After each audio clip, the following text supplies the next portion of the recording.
জ্যোতি যেটা বলছিলেন, একটা তো বৈষম্য, আর্থিক ব্যাপার এটা থেকেই যায় বরাবরই নারী ক্রিকেটের সঙ্গে, যেহেতু দীর্ঘদিন ধরে আপনি আছেন জড়িত, এবং এবারই প্রথম আইসিসি প্রাইজ মানির জায়গাটা পুরুষদের সমান করেছে। আপনাদের এই প্রসঙ্গ যখন আসে, ৩,০০০ টাকার প্রসঙ্গ চলে আসে, জাতীয় লিগের ১,০০০ থেকে বাড়িয়ে ৩,০০০ করা হয়েছে ম্যাচ ফি, এবং পুরুষ ক্রিকেটের তুলনায় তো অনেক অনেক পিছিয়ে, যেখানে অস্ট্রেলিয়া, ইংল্যান্ড, নিউজিল্যান্ড কিংবা ভারতের মতো পার্শ্ববর্তী দেশও তারাও তো এখন সমান করে ফেলেছে। এই জায়গাটা কিভাবে দেখছেন আইসিসির উদ্যোগ কিংবা আপনার অবস্থান বাংলাদেশের নারী ক্রিকেটের আর্থিক বিষয় নিয়ে? আসলে সত্যি কথা বলতে যে আমাদের এখন বর্তমানে যেটা ন্যাশনাল লিগে আমাদের যে ম্যাচ ফিগুলো দিয়ে থাকে, এটা বলতে আমাদের কাছেও খারাপ লাগে। আমরা কখনো ওইভাবে কাউকে শো করি না যে আমরা ৩,০০০ টাকা পাচ্ছি। আর তারপরে আমরা যে আইসিসির এই নিউজটা পাওয়ার পর আসলে খুবই আমরা আনন্দিত ছিলাম যে অন্তত মেয়ে এবং ছেলে টিমের জন্য আইসিসি একটা ভালো উদ্যোগ নিয়েছে। তো আমরা খুবই আনন্দিত ছিলাম।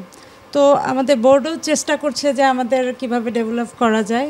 তো আগে কিন্তু এটা কিন্তু ফার্স্ট টাইম ৩,০০০ ছিল, বাট এর আগের যে টুর্নামেন্টগুলো খেলেছে মাত্র ১,০০০ টাকা নিয়েও খেলেছে, এবং ম্যাচ না হলে সম্ভবত টাকাও দেয় না, বৃষ্টি হলে ম্যাচ না হলে টাকা দিত না, বা 12 ম্যানকেও ওইভাবে করে টাকা দিত না। বাট সব কিছুরই একটা ইমপ্রুভ চলছে।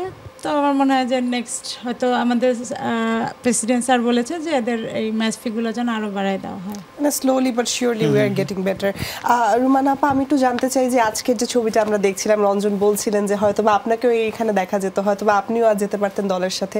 ঠিক কি কারণে আপনার কাছে মনে হয় যে আজকে আপনি এই দলটার সাথে নাই? পারফরমেন্স বা আদার অ্যাসপেক্টস হোয়াট, মানে আসলে কি কারণ, কি মনে হয় আপনার কাছে?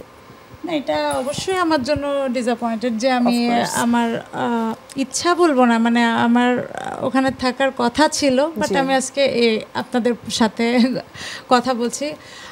বাট সবসময় তো সব ইচ্ছা পূরণ হয় না।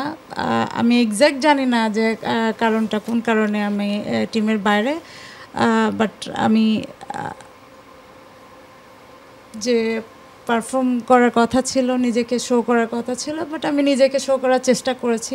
হয়তো কোনো ত্রুটি বা কোনো কিছু ছিল যার কারণে আমি টিমের বাইরে, বাট এটা আস্তে আস্তে জানা যাবে যে এটার কারণটা কী ছিল। এটা আমাদের সিলেক্টর বা ম্যানেজমেন্ট আসলে এটা জানে, তারা যেহেতু সিলেক্ট করেছে।